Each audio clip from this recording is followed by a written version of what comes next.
মলয়নগরে জয় হিন্দ এলাকায় বিপুল ঘোষের বাড়ির সামনে দুর্বৃত্তরা বোমা ফাটালো। ঘটনায় সোমবার গভীর রাতে এলাকায় আতঙ্কের পরিবেশ। পুলিশ ঘটনার তথাকথিত তদন্তে নেমেছে। মলয়নগরে মঙ্গলবার সকালে তথা বর্তমানে আতঙ্কগ্রস্ত পরিবেশ কায়েম হয়েছে। এক বোমাবাজির কারণে কার্যত এই আতঙ্কের পরিবেশ। মলয়নগরের জয় হিন্দ ক্লাব এলাকায় বিপুল ঘোষের বাড়ির সামনে দুষ্কৃতীরা বোমা নিক্ষেপ করল। ঘটনা সোমবার গভীর রাতে। আর ঢুকতে না পারায় দুর্বৃত্তরা বাড়ির সামনেই এই বোমা ফাটালো বলে নিজ প্রতিক্রিয়া জানালেন সংশ্লিষ্ট বাড়ির মালিক বিপুল ঘোষ।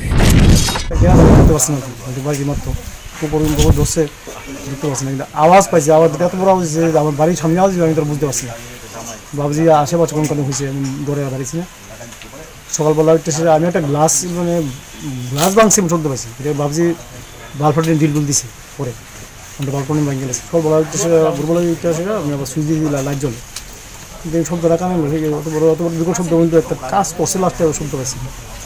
আমি এবারে খুঁজছি পাইছি না, আমি এদিকটা খুঁজে গেলাম, ওদিকটা লোক দেখছি, লোক দেখছে ভাবছে। এরপরে গেলা হয়েছে, পরে লোক তো বুঝছে, বুঝতে পরে বাড়ি বাড়িছি। তখনকে দেখছি যে গেটের সামনে এই অবস্থা, আছে ক্লাস এরপরে এলাকা প্রধানটা খবর দিলাম, নেতৃত্বটা খবর দিলাম, ক্লাব সদস্য কিছু আছে তারা খবর দিলাম। পড়াশোনা পুলিশও আইনি, তারা কি পুলিশে তারা দেখতে আসে। উল্লেখ্য, গত কিছুদিন আগে এই বিপুল বাবুকে এক দুর্বৃত্ত মারধর করে। এ ব্যাপারে মলয়নগর থানায় মামলাও করা হয়, কিন্তু কোনো লাভ হয়নি। এমনকি বিপুল ঘোষকে মারধরের ঘটনায় মূল অভিযুক্ত মৃন্ময় দাস সৌরভী পিনাকি বুক চিতিয়ে ঘুরছে বলে নিজ প্রতিক্রিয়া জানালেন আশঙ্কিত এলাকার যুবক। এমনকি এ ব্যাপারে পুলিশের ভূমিকা নিয়েও তিনি প্রশ্ন উঠেছে বলে জানান। কয়েকদিন আগে বিপুল একটা ক্লাবের মাঠে একটা অপ্রীতিকর একটা ঘটনা হয়েছে, তাই খুব মারধর করা হয়েছে। কে কারা মারছিল? এইখানে লোকালেই। কি কারণে মারছিল? কি কারণ তো তারাই কইতে পারবো। তার ব্যাপারে কোনো থানায় মামলা করা হয়েছিল? থানাতে এফআইআর তো করা হয়েছে।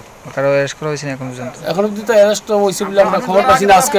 আজকে 10 দিন অতিক্রান্ত হইল, এখন অব্দি কোনো পুলিশের ভূমিকা সম্বন্ধে একটু প্রশ্ন চিহ্ন তো দেখা দিতেছে। এখানে কার উদ্দেশ্যে মারা হতে পারে মনে করেন? যে ঘটনা করছে খুলে একরকম কইলে চলে, যেটা হিন্দি সিনেমার মাফিয়ার মতন চলতেছে। ওনার নামটা যদি আপনারা বলেন। কার যে ঘটনাটা করছে এর নাম হচ্ছে মৃন্ময় দাস, ডাকনাম পিনাকি।